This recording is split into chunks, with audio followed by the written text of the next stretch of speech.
कृपया घाई गर्दी करू नका, थांबा 2 मिनिट.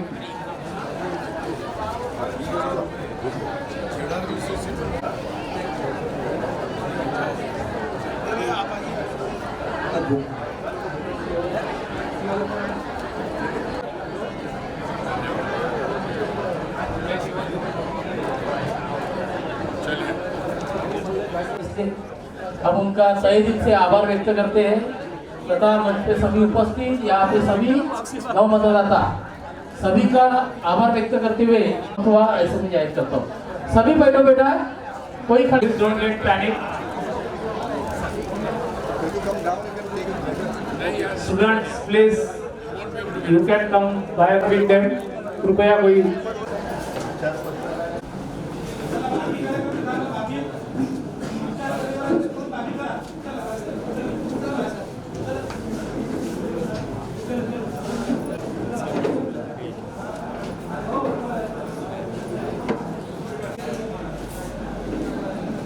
विचार परिवार से लोग आए. कृपया आदरणीय पुरी साहब, आपकी सूचना के अनुसार इस समाज दौर में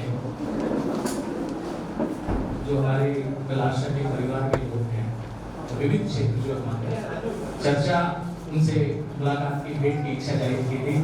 इसी सामने के अंदर में जो राष्ट्रीय शिक्षक संघ के विश्व अखिल भारतीय विद्यार्थी परिषद राष्ट्र सेविका समिति के पदाधिकारी और उनका सारे दायित्व की तरफ है, तो आपसे मुलाकात के लिए मैं आइंदा आपको सुपुर्द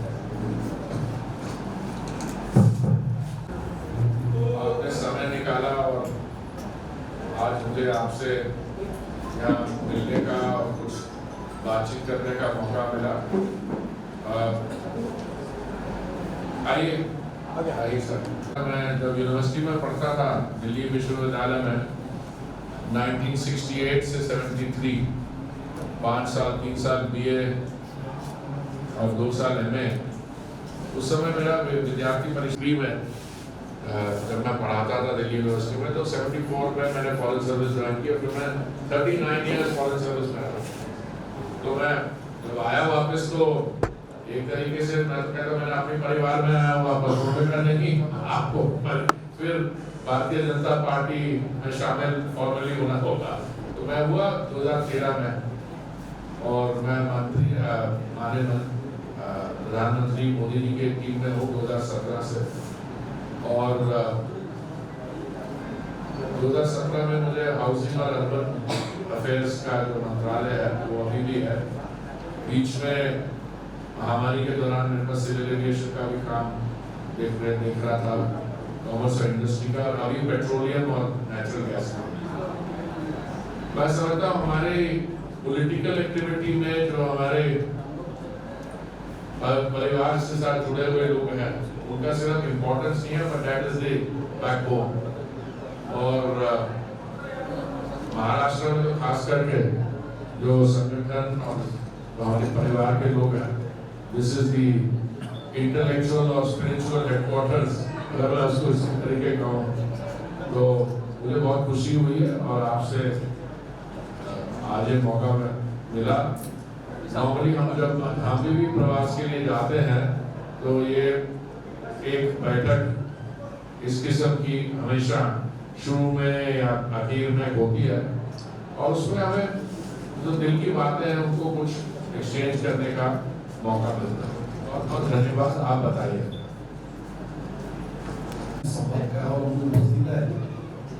केंद्र सरकारशी संबंधित किंवा मुद्दे असतील काही सूचना असतील की केंद्रामध्ये अशा पद्धतीने काही बदल करण्याची आवश्यकता आहे तर सजेशन आणि आपल्याला काही माहिती द्यायची किंवा विचारायची असा हा टीव्ही संवाद आहे.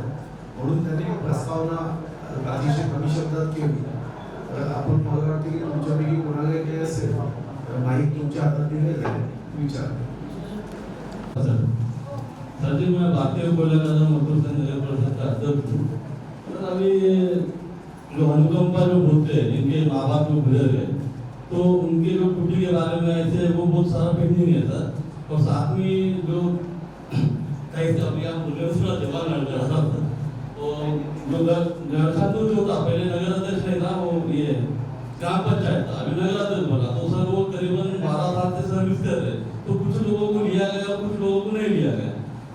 एक तो साथ में 14 महीने तक पेमेंट नहीं देना सर, ये जो तकलीफें जो है ना सर, बड़ी दिक्कत है। क्योंकि मैं जाके जब मजदूरों के बीच में जाके जब मैं पूछता हूँ और जब उनकी परिस्थिति देखता हूँ, वो लोगों से मन के रहना, फिर बाद में वो पैसा मिलने के बाद में ब्याज देना, तो सर बहुत दिक्कतें होती सर। अगर इन पे थोड़ा ध्यान देकर वो काम करेंगे ना सर, आप लोगों को बहुत असर रहेगा सर। पंचायत है, पहले वो ग्राम पंचायत थी, नगर पंचायत बनी, वहाँ पे अपनी सरकार को तो ये आई नहीं, मगर उनका प्रश्न है 2.5 साल अपनी सरकार अभी महाराष्ट्र में थी नहीं, मगर अभी अपनी सरकार है कुछ विषयों पे बड़ी गंभीरता से काम कर रही है। जैसे यहाँ पे सफाई कामगार के घर पे हमने यहाँ पे वारसा पद्धति से नौकरी मिलती है, गार्ड और बाकी समिति, अब उसमें लोगों को नौकरी नहीं मिलती थी, तो परसों की कैबिनेट में उसको बदलाव करने का भी निर्णय हुआ है, तो समिति भी नियुक्त की गई। अब कुछ जगह पे ऐसा है कि नगर पंचायत से ग्राम पंचायत से नगर पंचायत हो जाती है, उसके बाद वहाँ पे कुछ प्रश्न निर्माण होते हैं, क्योंकि वो ग्राम पंचायत की सर्विस बुक है और वो नगर पंचायत में आई, तो कहीं भी गड़बड़ी करते हैं। जब नगर पंचायत बनने का समय आता है, पुराने रिकॉर्ड बना के कुछ लोगों को अपॉइंटमेंट दी जाती है, तो उन्होंने जैसा कहा कि अन्याय हो रहा है, तो उसकी जांच करके निश्चित रूप से मदद है। जरूर तो आप देख ही रहे हो। हाँ जी, अभी तो सरकार अपनी अभी एक्टिव है, 2.5 साल तो सिर्फ अंधेरा था। भारतीय महिला कल्याण मजदूर संघ प्रेसिडेंट सर, मेरा एक ये सुझाव था कि ये जो लेबर कोड जो पहले 40 का था, अभी 4 में डाल रहे लेबर कोड बिल जो है, तो उसमें संशोधन करना चाहिए। 2 तो पहले बंद है, लेकिन 2 जो है हमारे इंडियन जो मजदूर हित में नहीं है, उसमें तो थोड़ा सुधार करना चाहिए। और साथ ही साथ ये है कि जो आज जितने गवर्नमेंट सेक्टर है उसका जो अगर देखा जाए तो निजीकरण को जो मुहिम चालू है, उसमें कहीं भी थोड़ा कंट्रोल करना चाहिए। तो हमारे जो उद्योग है, जो हमारे गवर्नमेंट उद्योग है, उसमें निजीकरण के बजाय उसको सुधार करना चाहिए, उसमें कुछ सख्तीकरण करना चाहिए। कोई अगर समझो लापरवाही है, काम नहीं कर रहा, कुछ कर रहा, तो वो प्राइवेट करना चाहिए, ना कि उसको सीधा प्राइवेट काम में लेना चाहिए। तो इसमें कुछ चेंज करना चाहिए। और तीसरा ये था कि जो हमारे नौकरी पेशा है, उनका विगत कई सालों से देखा जाए टैक्स का जो दायरा है वो बढ़ा नहीं, उतना ही है। इधर महंगाई बढ़ रही है, लेकिन टैक्स का दायरा अभी तो वही कोई। तो ये सब मुद्दों पर ध्यान देना चाहिए। देखिए, जो भी आपके स्पेसिफिक सुझाव हैं, चाहे वो लेबर मिनिस्ट्री के साथ हो, चाहे वो कॉमर्स के साथ हो, इंडस्ट्री के हो, और मुझे पूरी उम्मीद है जो आप बात कर रहे हैं, आपके जो बाकी सहयोगी हैं और आपके जो संस्था के लोग हैं, उन्होंने दिल्ली में भी बात की होगी, पर मैं समझता हूँ उसमें फायदा ये होगा, आप मेरे को छोटा सा नोट दे दीजिए और उसमें बता दीजिए किस किस के साथ, जैसे अगर कुछ तो ऐसे मुद्दे हैं जो पीयूष गोयल जी के यहाँ उस पर चर्चा करनी होगी, कोई पुराने कानून है, कुछ उसको हम रद्द कर रहे हैं, नए कानून ला रहे हैं, पर आपकी जो सुझाव है they must be considered and central, already हो गए होंगे, पर आप मेरे को एक छोटा सा नोट दे दीजिए, चाहे भूपेंद्र यादव जी के मंत्रालय का हो, लेबर रिलेटेड, या मेरे साथ जो एमओएस है रमेश्वर तेली, वो लेबर के भी एमओएस हैं, तो मैं उनको भी रिक्वेस्ट कर दूंगा, तो आप मेरे को छोटा सा नोट दे देना जो भी स्पेसिफिक बात। तो बाकी जो ये आप कह रहे हैं उससे हम लोग कभी कभी ये भूल जाते हैं कि हमारा देश is a country under transition. देखो ट्रांजिशन में क्या है कि आप कहाँ से और कहाँ 5th largest economy in the world है, कुछ यहाँ पे आगे चलते हैं। मैं समझता हूँ कि 2025 तक हम एक $5 ट्रिलियन इकोनॉमी होंगे और 2030 तक हम $10 ट्रिलियन इकोनॉमी होंगे, और 5th स्टैंडर्ड ही है, तो हम 2047 थर्ड लार्जेस्ट इकोनॉमी होंगे। अच्छा, जब इकोनॉमिक एक्टिविटी बदलती है, उसमें grass roots level economic relationships पर असर होता है, लेबर खास करके। अब उसको लेबर को क्या बेस्ट कंडीशंस हो सकती हैं, कैसे उनके इंटरेस्ट सेफगार्ड हो सकते हैं, क्या उनको सिक्योरिटी वर्किंग फोर्स को सब जगह सिक्योरिटी चाहिए, और उसमें अब महंगाई की बात कर रहे हैं, आपने ये देखना है कि उनके वेजेस, उनकी एम्प्लॉयमेंट कंडीशन, तो ये सारे बड़े स्पेसिफिक इश्यूज हैं। आप मेरे को अपने आइडियाज दे दीजिए इसमें। कंट्री में जैसे रिजर्वेशन सिस्टम जो है वो SC ST और OBC ओबीसी में नॉन क्रिमिनल कंडीशन, अगर उसके ऊपर ये है तो उसको रिजर्वेशन नहीं मिलता, वो ओपन में ट्रीट होता है। लेकिन SC/ST के हमारे जो भाई लोग हैं उसमें हमारा जो ऑब्जर्वेशन है उसमें ये हो रहा है कि जो नौकरी वाले लोग हैं SC में ST में जो नौकरी वाले लोग होंगे, जो उनका इनकम सोर्स जो ज़्यादा होगा वो अपने बच्चों को तो पढ़ा रहे हैं, वो ऊपर जा रहे हैं, लेकिन जो नीचे के लोग हैं वो लोग नहीं पढ़ा पा रहे हैं अपने बच्चों को। लेकिन जब रिजर्वेशन देने की जब पारी आती है तो वो जो पढ़ाते हैं जो ऊपर है वो लोग ऊपर जा रहे हैं, और जो इकोनॉमिकली वीक है वो लोग थोड़ा नीचे रह रहे हैं। तो इसमें एक थोड़ा सा डिफरेंस हो रहा है। आप जो कह रहे हैं सही कह रहे हैं, पर मेरी जहाँ तक जानकारी है, जैसे मतलब इस साल मैं UPSC इम्तिहान में अपियर हुआ, उस समय जो भी रिजर्वेशन उस समय जो कितनी थी कि शायद 12.5% एक की थी और कुछ मिला के 28% रिजर्वेशन थी। और हमारे कई जो साथी थे वो अपियर हुए और वो थे SC/ST के, और वो जनरल कैटेगरी में भी आ गए। तो उस समय क्या होता है कि वो जनरल कैटेगरी में आ गया तो उसने SC/ST सीट नहीं ली, SC/ST की सीट उन्हों को ही मिली जो उस कैटेगरी में कम्पीट किया। पर आप जो बात करें बहुत फंडामेंटल बात है, जैसे जब रिजर्वेशन में थोड़ा समय हो जाता है, ये मैं कोई पॉलिटिकल बात नहीं कर रहा, कुछ लोगों को रिजर्वेशन का फायदा मिला पर उनकी आर्थिक स्थिति बहुत अच्छी थी फैमिली की, पर उनको पढ़ाई में आसानी हुई। बाकी जो लोग हैं उनको बहुत अभी भी समस्याओं का हल करना पड़ रहा है। तो इसलिए जो भी आपके स्पेसिफिक सुझाव हो, अभी भाई साहब बता रहे थे कि हमारे ऐसे स्टेट वाइज हमने ग्रुप भी बना दिए हैं, वहाँ पे भी दीजिए, हमें भी नोट दीजिए, उसका कोई उसमें नुकसान नहीं होगा। आप नोट देंगे, अगर वो स्टेट वाइज भी कंसिडर हो रहा है, मैं कंसर्न मिनिस्टर्स को दे दूंगा, तो पूरा जो कंसिडरेशन होगा उनके नॉलेज में होगा। SC/ST में भी अगर नॉन क्रिमिनल लागू हो जाता है तो वो बहुत सुविधा होगी, ऐसा लगता है, मतलब पर्सनल सुझाव है। ऐसा है, परसों यशवंत भवन में इस विषय को लेकर अतुल दुबे जी ने बहुत देर तक एक बैठक का आयोजन किया। आपका प्रश्न ये अभी समाज से ही मांगा है, जैसे मातंग समाज है, वो कहता है कि हम बहुत पिछड़े रहे, अनुसूचित जाति का हमको दर्जा तो जरूर है, मगर हम नौकरियों में, एजुकेशन में पीछे है। ऐसे ही बेहतर समाज है। अभी हम सफाई काम करने वाले भाई के यहाँ खाना खाने गए, अगर उसकी परिस्थिति का अवलोकन करते हैं या उसके बच्चों ने पढ़ने के बाद उसकी नौकरियों का अवलोकन करते हैं, तो हमें उसके आरक्षण का फायदा वहाँ तक नहीं पहुँचा। वो तो संत रविदास महाराज जी की पूजा करने वाला एक बड़ा समाज होने के बाद भी, तो इस पर अपना विचार परिवार बैठा था, एक 4 घंटा बहुत अच्छी चर्चा हुई कि ऐसे सब विषयों को हम कैसे ले जाए। मगर आप जितने ये प्रश्न आसानी से सुलझेगा, इतना आसान नहीं, इतना आसान इसलिए नहीं है, ये निर्णय करने वाले जितने IAS ऑफिसर बिलोंग करेंगे वो कभी नहीं चाहेंगे कि ऐसा हो, क्योंकि उनको पता है कि वो IAS है, उसका फायदा लिया, उसका बेटा भी IAS करेगा। अगर नॉन क्रिमिनल में फंसा देंगे तो हम आगे नहीं जा सकते। मगर इसको आगे कैसे ले जाना, बहुत अच्छी बैठक हुई है और टप्पे टप्पे से ये पूरा होगा। इसके पहले भी 15 दिन पहले यशवंत भवन के पहले ऋषिबाग में बैठक हुई, उसमें भी 6 समूह बैठे थे, सबको जोड़ा गया है। और जितने प्रश्न, वो चाहे हमारे यही एक प्रश्न नहीं, बाकी भी प्रश्नों को अभी आने वाले दिनों में हमको गति से कैसे सुलझाना है, मगर एक वाक्य कायम है, सबका साथ सबका विकास। इसके चौकट में बैठाकर वो सुलझाने, ना कि असंतोष हो जाए।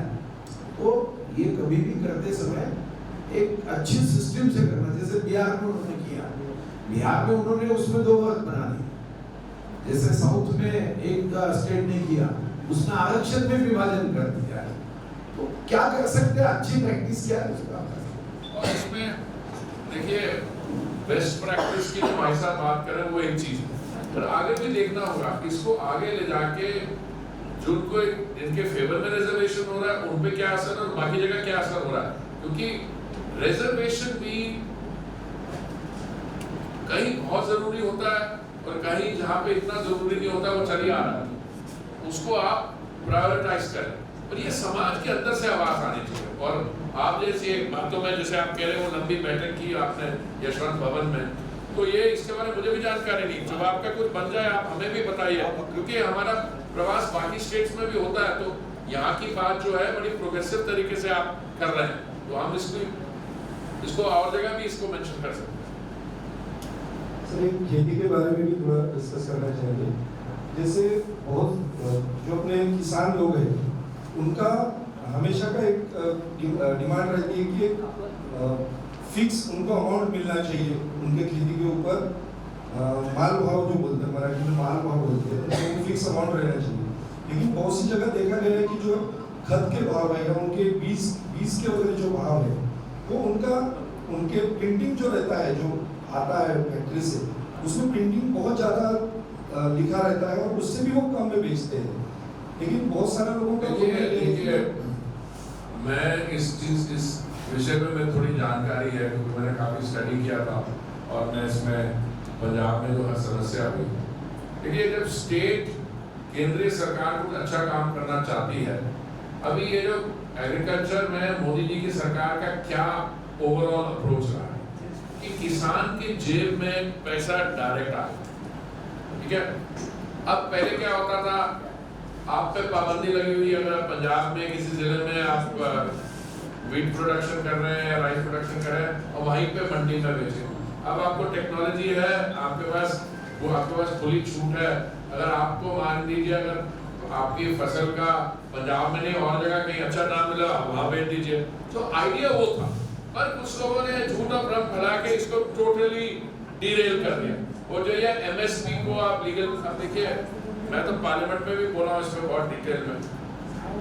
देखिए हमने कहा था कि 2 चीजें आप मान के चलिए, कोई भी किसी का भी इरादा नहीं है कि MSP को खत्म कर दिया जाए या मंडियों का खत्म कर दिया जाए। और पहली जो प्रोडक्शन थी, मैं बात कर रहा हूँ 2000 what was it यार 21 or something or 20, तो उस समय we did the procurement, हमने 6 हफ्ते पहले ही शुरू कर दी। आज तक जो भी प्रोक्योरमेंट हुई है उसमें रिकॉर्ड प्रोक्योरमेंट हुई है, जो अपना टारगेट था उससे ज्यादा हुई है, लोगों को पैसा ज्यादा मिला। तो हम तो मोदी जी के हमेशा यह प्रयत्न रहा कि अब देखिए कितने हमारे किसानों के यहाँ कर्जा आप देख लीजिए, एवरेज कितना एक फैमिली पे कर्जा, तो इससे उन्होंने कई कदम उठाए। डायरेक्ट पेमेंट किसानों के खाते में, बाकी उनको सुविधा दी जाए, कैसे उनको फर्टिलाइजर, तो सरकार की तरफ से तो बहुत हो रहा है। बाकी ये जो इशू आप कर रहे हैं शायद आप बताएंगे, ये लोकल इशू है कि कितना प्रिंट होके आता है और क्या। यहाँ पे जैसा उन्होंने बीज के बारे में कहा, बीज में महाबीज भी गवर्नमेंट की कंपनी है और बाकी प्राइवेट कंपनी है। बात यही आती कि हम जो वहाँ पे दर लिखते हैं वो मैक्सिमम होना चाहिए, उसके नीचे आना चाहिए। Maximum price, maximum retail price, MR maximum retail price. उनका कहना है कि वो MR की समझे 200 रुपये लिखते हैं, वो 100 रुपये में बेचते हैं, 150 में बेचते हैं। तो ऐसा ना हो, मतलब उसका एक ही कारण होता है कि कहीं पे ट्रांसपोर्टेशन में ज़्यादा पैसे लगते हैं, तो इसलिए उन्होंने कुशन रखा है। कुशन रखा हुआ है। 200 रुपये कीजिए तो बेचना, समझो चंद्रपुर के नजदीक उनका गोडाउन है तो 150 में बेचेंगे, पर यहाँ से अगर वो जाएगा 400-500 किलोमीटर तो 150 की जगह 250 बेचेंगे, दूसरे से ऊपर नहीं जाता। हाँ, मगर अभी उन्होंने जैसा कहा कि अपनी सरकार में, हमारी सबकी सरकार में अभी खतों के बारे में एक अच्छा निर्णय किया। अब कोई भी खत वो कंपनी के नाम से बेचा नहीं जाएगा, 125% ही वो उस पे बैंक पे जगह है, 75% वो भारत फर्टिलाइजर के नाम से बेचा जाएगा। यूरिया में जितनी सब्सिडी भारत ने दी है वो विश्व में कभी नहीं दी। मगर ये जो विषय है, इस विषय को सुलझाने के लिए आगे और इसका समाधान करने के लिए कुछ वर्ष लगेंगे। मिनिमम सपोर्ट प्राइस सरकार ने दे दी, नंबर 1। मिनिमम सपोर्ट प्राइस से भी नीचे कहीं आता है तो गवर्नमेंट ऑफ इंडिया उसमें हस्तक्षेप कर दिए। पिछले साल 78,000 करोड़ का अनाज गवर्नमेंट ऑफ इंडिया ने खरीदा, तो ये पूरे स्वाधीनता के बाद सबसे हाईएस्ट था, इतना पैसा डायरेक्ट दिया। किसानों के अकाउंट में अभी 6,000 रुपए डायरेक्ट जा रहे हैं, ये 11.5 करोड़ किसानों के खाते में जा रहे। महाराष्ट्र में थोड़ी अड़चन आई क्योंकि 2.5 साल में इन्होंने झगड़ा लगा दिया और यहाँ 1 करोड़ 2 लाख किसानों के खाते में 6,000 जाते थे, वो करीब और बढ़ सकते थे। 1 करोड़ 2 लाख से वो जा सकते थे और 20 लाख 10 लाख 25 लाख से बढ़ सकते थे। उन्होंने झगड़ा लगा दिया तहसील और कृषि अधिकारी में और दोनों ने काम नहीं करके, ये षड्यंत्र था, वो षड्यंत्र में गया। तीसरा, अपनी सरकार जो सबसे बड़ा काम कर रही है जो वो है, हमने 50% नुकसान के लिए पहले मदद की जाती थी, अब 33% नुकसान के लिए मदद की जाती है। फिर जो ठिबक सिंचाई योजना है उसमें बढ़ावा देने की बात की कि 1 ड्रॉप मोर क्रॉप, यानी 1 बूंद पानी मगर उत्पादन ज्यादा, इस पे फिर काम कर रही है। फिर अभी सबसे बड़ा निर्णय हुआ 1 स्टेशन 1 प्रोडक्ट 1 स्टेशन। ये 1 स्टेशन 1 प्रोडक्ट में एक डिस्ट्रिक्ट को, जैसे इसके पहले भी क्लस्टर रहे हैं, शिवकाशी में फटाखा बनते थे, ईरोड बटर आपको मालूम है, या आगरा का पेड़ा है। अब वो एक कंसेप्ट जो विश्व के लिए हम गुरु थे, मगर यूके वाले कहते कि हमारे 1910 में हमने बनाए, उन्होंने कभी नहीं बनाई। ये कंसेप्ट तो अपनी थी, ढाका की मलबल। अब मोदी जी ने कहा कि 1 स्टेशन 1 प्रोडक्ट, इसमें क्या होगा, इसमें भी बहुत अच्छी तरह से हम क्वालिटी वर्क कर पाएंगे। हमारा एक्सपोर्ट कब है उसको बढ़ावा देने के लिए कुछ बातें की है। तो ऐसा मुझे लगता है कि ये प्रश्न जो आपका है किसान के बारे में, कि उसके जीवन में अच्छे दिन आए, तो योजनाएं तो बहुत बना दी। आयुष्मान भारत की उसका फायदा उनको मिलता, 6,000 रुपए दिए, उज्ज्वला गैस योजना दिया, हर घर जल योजना, इस साल फिर 76,000 करोड़ केंद्र ने रखे। तो हर किसान की जिंदगी में बदलाव हो। और महाराष्ट्र में भी 14 जगहों में कोई बीपीएल रहो या नहीं रहो, उसको अनाज दिया जा रहा है, फ्री में अनाज दिया जा रहा है। तो मुझे लगता है कि आपका जो प्रश्न है, माननीय मोदी जी इस विषय को लेकर बहुत ज्यादा गंभीरता से काम कर रहे हैं, किसान ये विषय पे। और मैं समझता हूँ कि मोदी जी ने तब गुजरात में भी किया था और देश में भी कर रहे हैं, मगर बदलाव को कुछ समय लगेगा। विश्व महाराष्ट्र में गौहत्या बंदी है, लेकिन अपने चंद्रपुर जिला बॉर्डर होने के कारण यहाँ से प्रतिदिन 100 से 150 वाइचर पर डे जाती है। इसके लिए थोड़ा सा हमने मांगे किए थे कलेक्टर से, लेकिन आज तक ऐसा चेक पोस्ट में कोई कैमरा या कोई रोड ऐसा कुछ नहीं हुआ। और जब हम कार्यकर्ता पकड़ लेते, ऊपर से कार्रवाई हमारे ऊपर की जाती है, हमको बुलाया जाता, हमको दिन भर बिठाया जाता। इसलिए थोड़ा सा सजेशन चाहिए। आपका सजेशन महत्वपूर्ण है। अपने यहाँ पे गो हत्या बंदी नहीं है, महाराष्ट्र में गोवंश हत्या बंदी भी है, क्योंकि ये कानून नवंबर 95 में पास करने के बाद भी फिर पिछले पहले तो वहाँ पे राज्य सरकार ने बदल किया था, अपने राज्य ने किया है। अब इस विषय को लेकर ये बात आपकी सही है, 2.5 साल में इस विषय की गंभीरता को खत्म कर दिया था। आपकी सजेशन फॉर एक्शन है, निश्चित रूप से गंभीरता से इस पे काम होगा, आवश्यकता होगी तो कानून में बदलाव भी किया जाएगा। क्योंकि अभी भिवंडी के भी विश्व हिंदू परिषद के लोग आए थे, भिवंडी की भी बहुत बड़ी ये समस्या है। अगर वो अपने जान पे खेलकर वहाँ पे लोग काम करते हैं, तो हमने माननीय उप मुख्यमंत्री जी से कहा कि इस विषय को लेकर बदलाव की आवश्यकता है, नहीं तो गो हत्या और गोवंश हत्या इसको रोकने के लिए जो लोग काम करते हैं वो अड़चन में आएंगे और बहुत ज्यादा तकलीफ होगी। तो 2 बातों पे काम होगा। आपने एक अच्छा सजेशन दिया कि वहाँ पे कैमरे लगाना चाहिए, तो अभी जैसी गार्डियन मिनिस्टर की लिस्ट घोषित होना बाकी है, वो हो गया कि वो काम को गति मिली, क्योंकि अभी डिप्यूटी से कुछ काम नहीं हुआ। हम सब लोग जानते हैं कि 138 करोड़ लोगों में केंद्र के 77 मिनिस्टर है, उसमें भी सिर्फ 30 कैबिनेट है। तो 138 करोड़ में जो 30 लोग सौभाग्यशाली है, उसमें हरदीप जी है। अब हरदीप सिंह जी अपने विचार परिवार से जुड़ने इसलिए आए कि हमारा एक परिवार है। आप कोई गांव में रहते होंगे, मगर हम सब एक परिवार के हैं, ये भावना के साथ हम यहाँ हैं।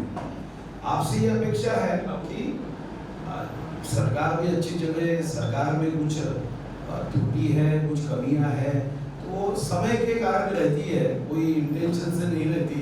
बहुत बार अपने को पता नहीं रहता कि ये समाज की मांग है, जैसा आपने कहा कि यहाँ पे कैबिनेट करना चाहिए। आज का ये बैठक का मेन उद्देश्य क्या है? ये तो पहला परिचय है। हरदीप सिंह जी अब हर 6 महीने में मैक्सिमम 6 महीने उसके बीच में आएंगे।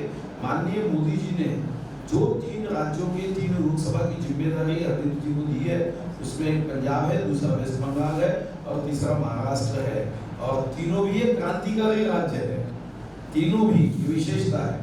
तो आपके साथ आज तो परिचय होगा, मगर परिचय इसलिए नहीं कि कोई 1 घंटा बैठ गए विषय समाप्त हो गया, ये तो शुरुआत है। तो 2 आपको इस बैठक के बाद आपसे हमें उम्मीद है कि कहाँ कमियां रहती है, आज बताए ना बताए, मगर आप एक चिट्ठी लिखकर अरविंद जी को भेज सकते हो, उसके कॉपी हमको भी भेज सकते हो, तो हमको भी उस समस्या का समाधान करते समय बहुत हृदय से खुशी होगी, अंतःकरण से खुशी होगी, जो मंत्री जी को भी होगी और मंत्री जी ने अपने स्टाफ को भी बता के रखा है कि चंद्रपुर ये हरदीप जी का काम तभी खत्म होगा जब 2024 का लोकसभा का चुनाव जीतने के बाद पहले फोन पे इनको जब बताया जाएगा कि आप हमारी भी इच्छा पूरी होगी और हरदीप सिंह जी आपके सरनेम के हिसाब से आपकी भी पूरी होगी।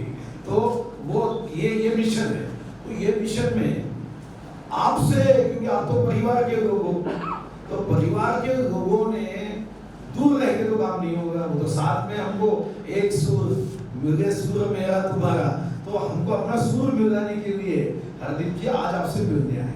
आज सभी समस्याओं का समाधान होगा, ऐसा ना आप समझ रहे ना मैं समझ रहा हूँ, मगर आज हरदीप सिंह जी अपने परिवार के साथ मिलने आए, आपका दर्शन करते हुए वो ये विश्वास जताने आए हैं कि हम सब एक विचार परिवार के लोग हैं, तो हम सबका विचार ये एक दिशा में अर्जुन की तरह जाना चाहिए कि हमारा लक्ष्य है भारत माता की सेवा, और उस दृष्टिकोण से आए हैं।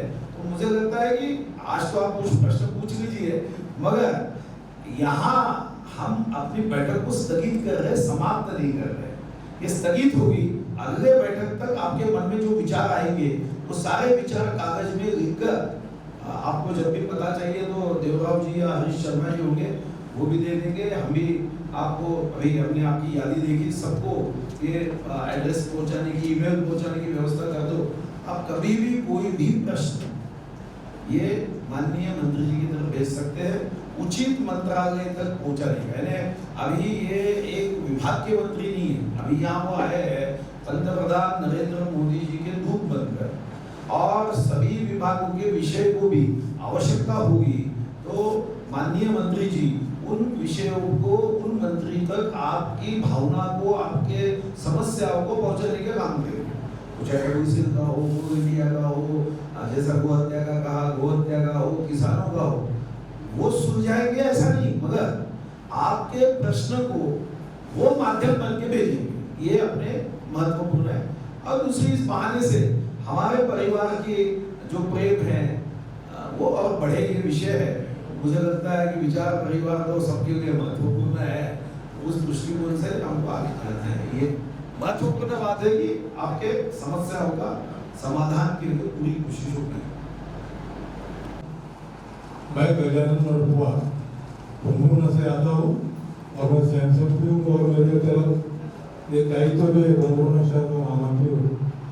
मेरा प्रश्न यह है कि आजकल राष्ट्रीय स्तर पर छोटे छोटे से गांव स्तर तक धर्मांतरण हो रहा है, और वो आमिष देकर धर्मांतर वो इच्छित नहीं रहेगा तो भी उसकी जबरदस्ती करके धर्मांतर होगा, तो हम उसके सामने आ जाते हैं। लेकिन क्या है, वो थोड़ा गंभीरता से लेने के बाद भी उसकी तरफ कोई ध्यान नहीं देता। तो आप सरकार के माध्यम से ये धर्मांतरण क्रिश्चियन मजदूरी जैसे वो लोग धर्मांतरण होगा, तो आप ये विनती है आप सरकार की तरफ कि आप थोड़ा संरक्षण दे, कुछ बस इतना ही करें। तो अभी तो उस पर चर्चा शुरू है। एंटी कन्वर्जन लॉ, देखिए ये मैंने इसको काफ़ी स्टडी किया पंजाब के कॉन्टेक्स्ट में। आपको पता है कि पंजाब में मैं ये नहीं कह रहा अच्छा करा, वो हालेलुया मूवमेंट जरा वो है, कोई अपनी चॉइस से कुछ करना चाहे, अगर कोई अपने चॉइस से कुछ नया करना चाहे वो दूसरी चीज़ है। पर जो कन्वर्जन्स फोर्सेबल होती हैं, जो इंड्यूसमेंट्स होती हैं, उससे होती हैं, तो फिर वो सिस्टमेटिक एक वो बन जाता है कि उसमें मूवमेंट खड़ी की जा रही है और इंडिविजुअल जो व्यक्ति होता है उसको समझ नहीं आती या उसकी गरीबी का, उसके समस्याओं का फायदा उठा के, तो इसमें बहुत, जैसे भाई साहब बता रहे हैं, चर्चा हो रही है और इसको मैं समझता हूँ कि हमें बहुत इसमें डीप थॉट देना, क्योंकि हमारी देश की विशेषता और खासियत मैं समझता हूँ ये है कि हम एक मल्टी कल्चरल और मल्टी रिलीजियस सोसाइटी है, और उसका मतलब नहीं है कि वहाँ पे इस किस्म की मैल प्रैक्टिसेस जो है जिससे आप बिल्कुल डेमोग्राफिक बैलेंस चेंज कर दें और बाकी चीज़ें हो जाए। तो आपने जो सवाल पूछा बहुत सेंसिटिव है, बहुत इम्पोर्टेंट है, और इस पर बहुत ज़ोरों से अभी लोग अपना दिमाग लगा के इसमें आगे कैसे करना है, उसको एंटी कन्वर्जन लॉ होना का क्या होगा, स्टेट्स करेंगी, सेंटर उसमें क्या करेगा, बहुत एक इम्पोर्टेंट विषय है। कि हमारे देश में जो भी खनिज संसाधन है, उस पे जो भी खनिज संसाधन है हमारे देश में, उस पे सिर्फ हमारा ही नहीं, हमारे आने वाले सैकड़ों पीढ़ी का भी अधिकार है। आज तो हम लोग देख रहे हैं कि हमारे खनिज संसाधन को प्राइवेट प्लेयर को दिया जा रहा है। प्राइवेट प्लेयर क्या करेगा, अपना प्रॉफिट के हिसाब से वो सिर्फ भारत की जनता के लिए नहीं, पूरे विश्व के लिए उस खनिज संसाधन को यूज करेगा और कृषि को करेगा। तो हमारे आने वाले जनरेशन, 100 जनरेशन, 50 जनरेशन जो भी है, उनका जो खनिज संसाधन पे जो अधिकार है वो तो समाप्त हो जाएगा सर। मुझे आप तो सही है, मैं आपको आपके डिसइन्वेस्टमेंट की बात कर रहे हैं ना? नहीं क्या कहना है कि हम जो माइनिंग है, हाँ नहीं, मैं उसी माइनिंग प्राइवेट को हम दे रहे, उधर कमर्शियल को प्राइवेट को दिया। देखिए मैं उसी को एक्सपोर्ट कर रहे हैं। नहीं, मैं उसका मैं उसी तभी मैंने उदाहरण बताया कि स्टेट मोनोपोली को कहाँ स्टेट में रखना चाहिए। मैं समझता हूँ अगर आपकी, मैं अगेन स्पेसिफिक में नहीं, जनरल, अगर स्टेट एक नेचुरल रिसोर्स को एक्सप्लॉइट कर सके तो मुझे मेरा भी पोजीशन स्टेट को करना चाहिए। पर अगर स्टेट नेचुरल रिसोर्स को नहीं एक्सप्लॉइट कर पाता, जो भी कारण है, और मैं कोयले में नहीं रहा, तो मैं और वो नहीं अपने यहाँ है उसको कर नहीं पा रहा और दुनिया भर से इंपोर्ट हो रहा है, एक्सपोर्ट नहीं हो रहा है इतना। पहले अभी तो क्या कोल की दिशा चेंज हो गई क्योंकि कोल प्राइसेस बढ़ गए। अभी आपने देखा क्या हुआ कि ये अभी 3 क्राइसिस हैं हमारे पास, फ्यूल, फूड और फर्टिलाइजर, और तीनों लिंक्ड है। मैं डेवोस में था, तो इंडोनेशिया के मंत्री ने बोला कि इंटरनेशनल फर्टिलाइजर का दाम इतना हो गया। मैं बोला नहीं मैं कि मेरे देश में क्या हो रहा है। फर्टिलाइजर का दाम यहाँ पे, मैं एक उदाहरण दे रहा हूँ, मान लीजिए 3000 साढ़े 3000 रुपए पर बैग है, हम यूजर को 300 रुपए में देते हैं, बाकी 3000 कहाँ से आता है? स्टेट से आता है। अगर स्टेट नहीं इस्तेमाल कर सकती और आप प्राइवेट सेक्टर को देने से अपना रिसोर्स यूज होगा, तो मैं समझता हूँ दूसरी स्थिति है। पर कुछ लोग ये कहते हैं कि स्टेट नहीं कर सकती, हम प्राइवेट को भी नहीं करने देंगे और हम महंगे से खरीद के लाएंगे बाहर से। वहां पे मेरी आपसे एडवाइस, मैं तो कंसर्न मिनिस्टर नहीं हूँ, देख लीजिए ये सेल्फ सर्विंग आर्गुमेंट तो नहीं है कि वो इंपोर्ट लॉबी के साथ लोग मिले हुए हैं, वो अपने यहाँ नहीं होने देंगे क्योंकि वहाँ पे कोल माइन में स्ट्राइक हो जाएगी, तो ये हमको देखना होगा। एयर इंडिया के जब डिसइन्वेस्टमेंट कर रहे थे, मैं आपको बताया, आप भी में से कुछ संस्थाएं हैं मेरे को आके मिली, और मैं तरफ से बहुत विश्वास रखता हूँ ऐसी बातचीत का, क्योंकि इसमें प्रेस के लिए हम नहीं भाषण दे रहे। कल अखबार में छपे, अखबार में ऊट पटांग छपता है, कोई उसने कुछ बोल दिया, अरे पढ़ो तो सही क्या कह रहा है व्यक्ति।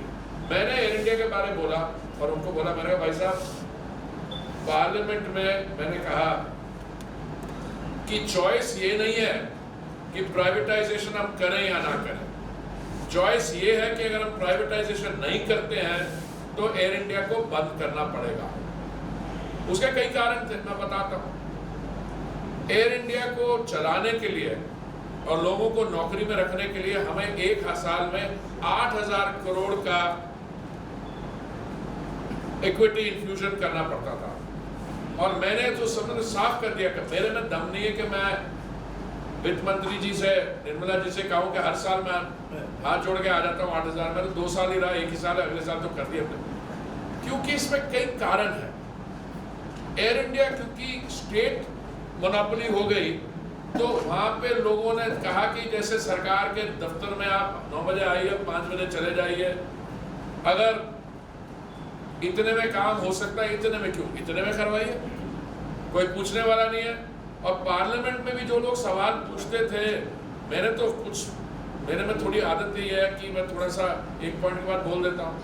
कोई आदमी MP इसलिए बोला था उसकी वाइफ एयर इंडिया में एयर होस्टेस है, कोई जर्नलिस्ट लिख रहा था उसका हस्बैंड एयर, ऐसे थोड़ा ना होगा।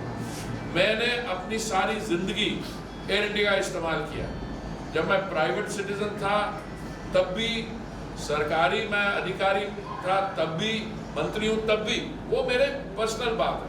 बट आप एक ऑर्गेनाइजेशन को इनएफिशिएंट तरीके से नहीं चला सकते। तो क्या हुआ, अभी मैं जब एयर इंडिया में ट्रैवल करता हूँ ना, अब वो सब आके मेरे को धन्यवाद, उस समय कह रहे थे हम बिल्कुल नहीं करेंगे, अगर एयर इंडिया प्राइवेटाइज हो गया तो हमारी नौकरियां छूट जाएंगी। मैंने कहा भैया हम भी कल नहीं पैदा हुए, अगर हम प्राइवेटाइज करेंगे तो हम ये भी तो देखेंगे कि जो लोगों ने एयर इंडिया को इतनी देर जिंदा रखा उनकी भी देखभाल होगी। तो हमने क्या किया, पहले तो आप नाम नहीं चेंज कर सकते क्योंकि हमारा ये फ्लैग कंट्री फ्लैग है।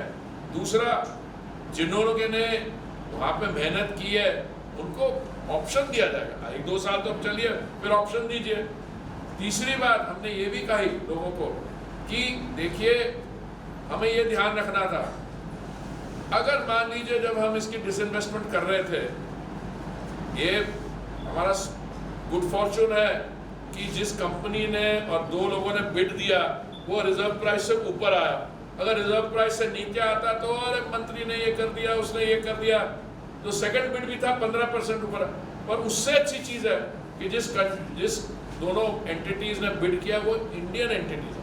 मान लीजिए कोई फॉरेन एंटिटी बिड कर जाती है इसमें, पता क्या होता है, सुबह से लेकर रात तक ये बोलते हो कि इन्होंने देश की वो संपत्ति को, देश के एसेट को उन्होंने बेच दिया। ये हमें बहुत ध्यान से देखिए, जो हर एक पोजीशन, अगर हम जनरलिटी में बात करें, जो भी आप कहेंगे बिल्कुल सही होगा, भाई साहब बोलेंगे वो भी सही होगा, मैं कहूँगा, और हमें हर एक चीज में इंडिविजुअल में जाना पड़ेगा।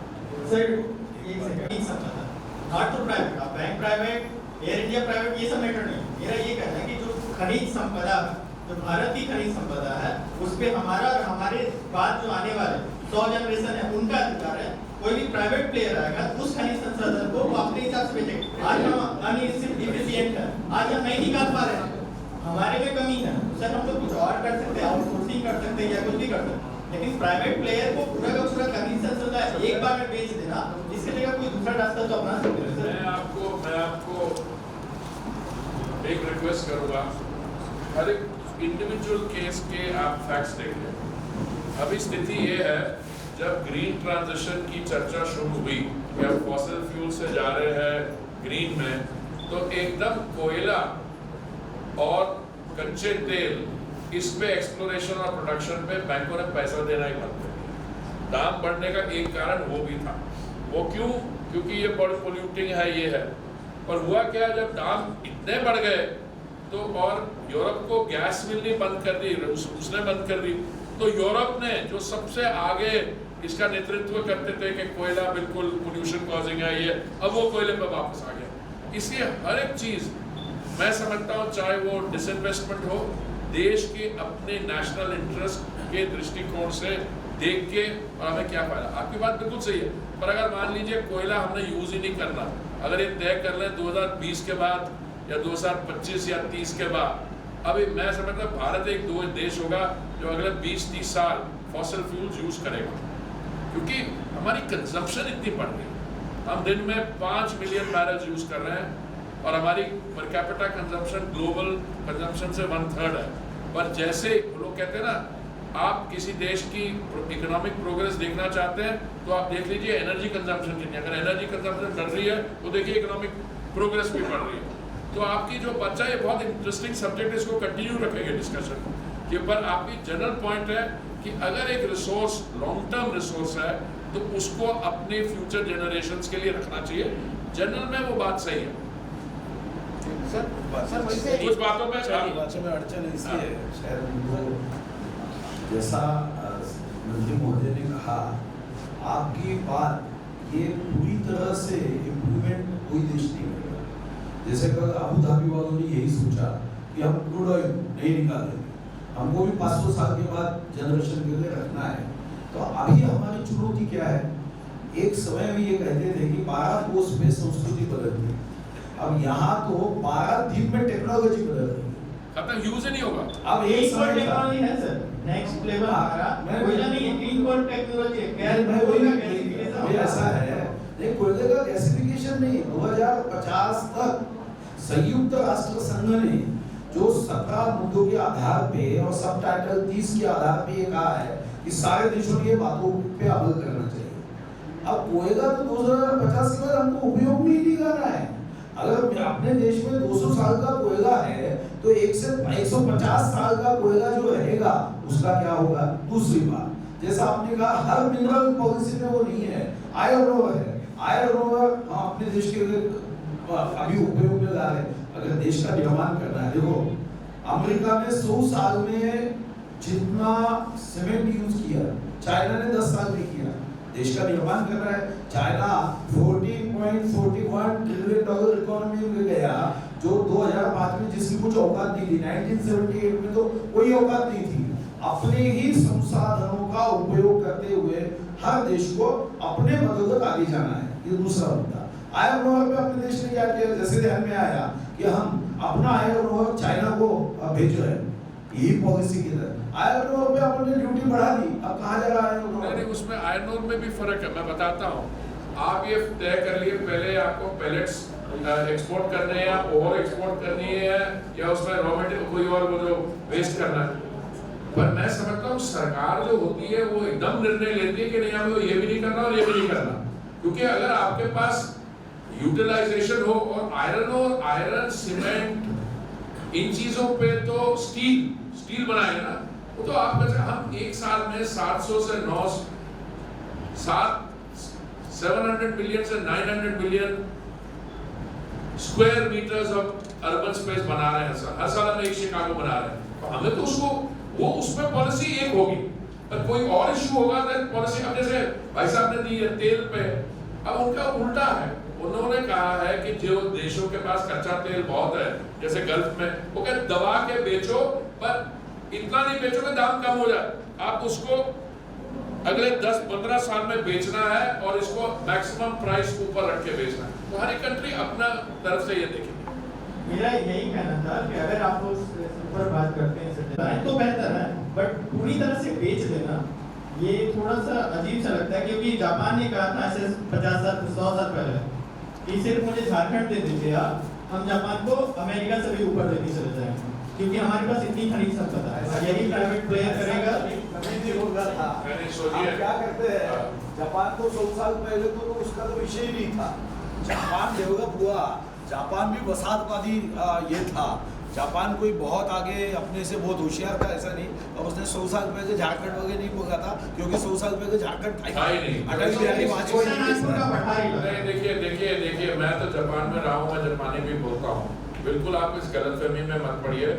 जापान की एक खासियत रही है क्योंकि उनके पास रॉ मटेरियल कोई भी नहीं है।